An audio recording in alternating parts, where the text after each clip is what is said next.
In today's video, I'm going to teach you how to add memes to video on CapCut PC. If you want to make your edits more entertaining with funny reaction clips, trending meme visuals, or popular sound bites, CapCut on PC gives you a very simple way to do it. Whether you're using built-in assets or a meme file you already downloaded, the process is quick once you know where everything is. First, if you want to use CapCut's built-in meme-style reaction content, move your cursor to the top left area of the interface and click on the Stickers tab. Once that opens, look over to the side column and select the Giphy section.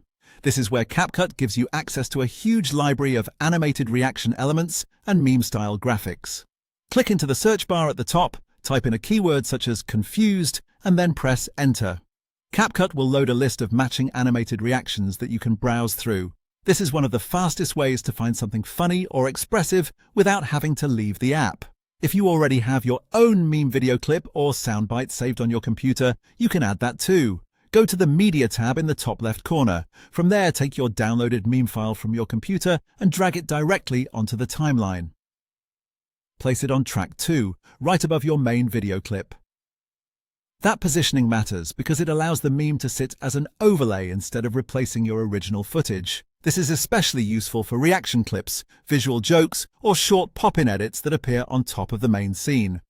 Once your meme is on the timeline, you'll want to adjust it so it fits neatly into the frame and doesn't cover the important parts of your video. Click on the meme clip in the timeline to select it, then move up to the preview window in the center. Use the blue circular corner handles to scale the meme down until it feels balanced on screen. After that, click and drag the overlay into a lower corner so it adds to the video without becoming distracting. If your meme clip has a green background, there's an easy fix for that as well.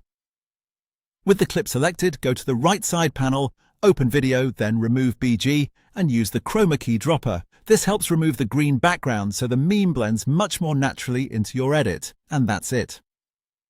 You've now used CapCut's sticker library, imported your own meme assets, stacked them